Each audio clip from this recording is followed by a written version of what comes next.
Hello and welcome. Today's vlog is all going to be about WWDC. Yes, with me, Srirang Mane, Tim Cook, and Apple. I'm just kidding.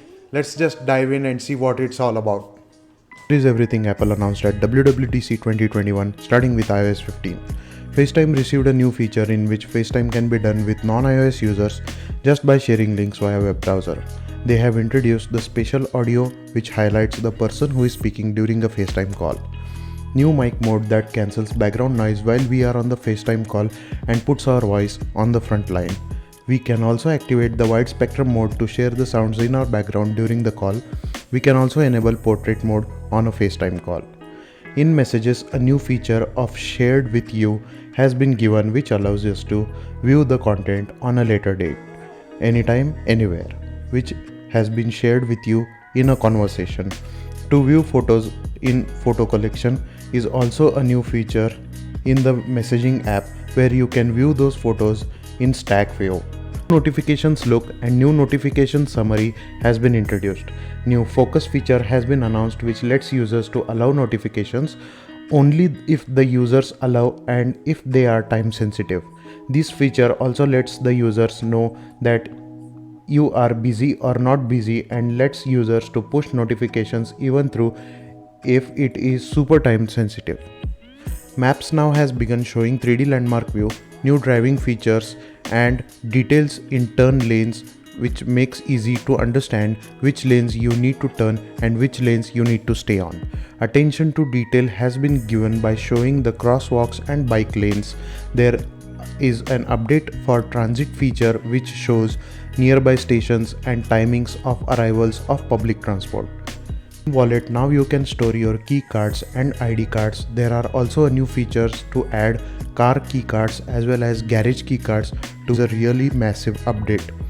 Another new feature here is live text features, which recognizes and scans text inside a photo to convert it into the notes, or it can be copied and pasted in other apps. You can select and highlight pieces of text from photos and can be acted on it. The photos can be used to search on web for results, which include animals, paintings, flowers and many more things. The Apple photos can be aligned with Apple Music so as to create memories, and these photos sync with the songs dynamically. In Health app, health stats can be shared with your family members, and there is an assessment part which shows if you are vulnerable to something or at risk of getting sick in future.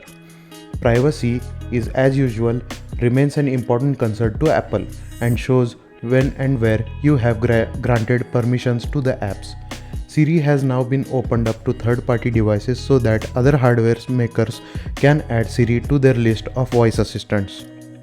iCloud has a new feature like hide my emails and many more. Without changing the tier prices of iCloud, it has been converted it to iCloud Plus. iPad OS has a brand new way to multitask. Split views has been made easy to remove and add new apps in multitasking view. It also offers third window in center to bring up if something is time sensitive, allowing you to multitask.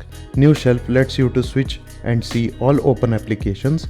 App switcher creates a new window which shows us the presently open apps and split views.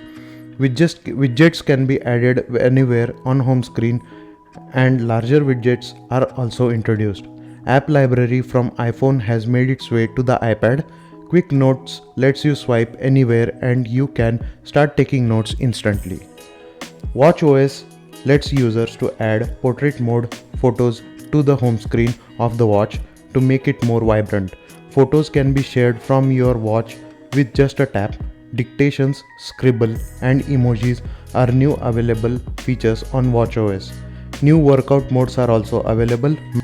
macOS has been announced here, which is a big update from Big Sur to Monterey. macOS has got all the features discussed by us about privacy, FaceTime and iCloud and Notes. AirPlay has been announced to Mac. Universal Control helps to use Mac connected hardware like touchpad and keyboards directly on iPad, and everything flows seamlessly from one devices to another and there is no setup required. Safari has received a pretty massive upgrade with redesigned floating tabs and tab groups which can be created. Also, on iOS Safari browser, The navigation bar is at the bottom, which makes swiping easy.